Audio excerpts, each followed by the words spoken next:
இங்க ஒரு மந்திரி இருக்கிறாரு, நகராட்சி துறையில வேலை வாங்கி தரதா சொல்லி கோடிக்கணக்கான பணத்தை லஞ்சமா வாங்கிக்கிட்டு தகுதியானவங்களுக்கு எல்லாம் வேலை வாய்ப்பு கிடைக்காத அளவுக்கு பண்ணிருக்கிறாரு.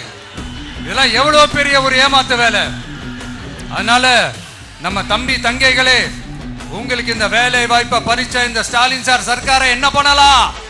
தூக்கி வீசி எறிவோமா?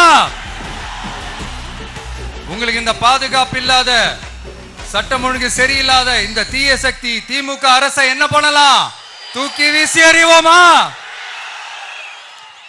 நகராட்சி துறையில மட்டுமே 1000 கோடிக்கு மேல ஊழல்னா அப்ப மற்ற துறையில எல்லாம் கொஞ்சம் கணக்கு போட்டு பாருங்க, தலையெல்லாம் சுத்தி போயிடும். நான் கொஞ்ச நாளைக்கு முன்னாடி சொல்லியிருந்தேன், இந்த ஸ்டாலின் சார் டாக்ஸ் அப்படின்ட்டு, இந்த ஜிஎஸ்டி மாதிரி எஸ்எஸ்டி, அதை பத்தி அவங்க வாயை திறக்கலைங்க. என்னமோ அவங்களே ஒத்துக்கிட்ட மாதிரி இருக்குது. ஆமா, இப்படி ஒரு டாக்ஸ் இருக்குது அப்படின்னு அவங்களே ஒத்துக்கிட்ட மாதிரி ஆயிடுச்சு. இந்த கல்லூரி பேராசிரியர்கள், கல்லூரி உதவி பேராசிரியர்களுக்கு அந்த போஸ்டிங்க்கு 2000 பேருக்கு மேல அந்த வேலை கொடுப்போம்னு சொன்னாங்க. கடைசியில் எத்தனை பேருக்கு கொடுத்தாங்க தெரியுமா? வெறும் 5 பேருக்கு. 2000 எங்க, இன்னும் 5 எங்க? அதனால இதெல்லாம் வெறும் அறிவிப்புகள் மட்டும்தான். இது மாதிரி லட்சக்கணக்கான காலி பணியிடங்களை நிரப்புவோம்னு சொன்னாங்க, அதுவும் என்ன ஆச்சுன்னு தெரியல. இதெல்லாம் வெறும் அறிவிப்புகள் மட்டும்தான். இதனால ஒரு யூஸுமே கிடையாது. யூஸ்லெஸ் கவர்மெண்ட் இது. அது மாதிரி 100% ஒரு நியாயமான ஒரு ஆட்சியை நாம கொடுப்போம்ங்க.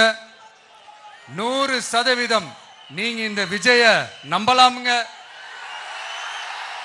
நீங்க நம்புறீங்கன்னு எனக்கு தெரியும்.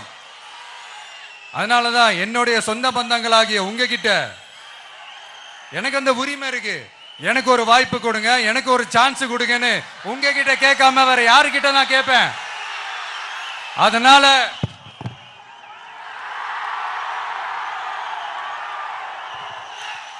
எனக்கு ஒரே ஒரு வாய்ப்பு கொடுங்க. இருந்தாலும் ரொம்ப முக்கியமா ஒன்ன நீங்க ஆழமா மனசுல வச்சுக்கணும்.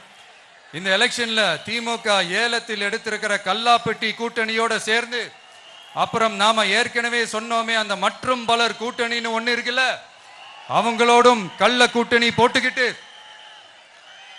எல்லாரும் முன்னா சேர்ந்துக்கிட்டு நம்மள உங்க விஜய எப்படியெல்லாம் எதிர்க்கிறாங்கன்னு நான் சொல்லிதான் உங்களுக்கு தெரியணும்னு அவசியம் இல்லை.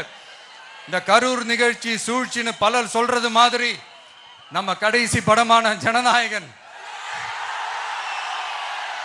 அதான் நம்ம மனசுக்கு நெருக்கமான உங்க எல்லாரோடும் நமக்கு இருக்கிற பூர்வ ஜென்ம பந்தத்தை இன்னமும் எங்க இறுக்கமா மாத்திடுமோன்னு, எங்க அது இந்த தேர்தலில் நமக்கு மிகப்பெரிய ஆயுதமா மாறிடுமோன்னு ஒரு கூட்டு சூழ்ச்சி, அதோட இன்னும் பல பல சூழ்ச்சிகள்.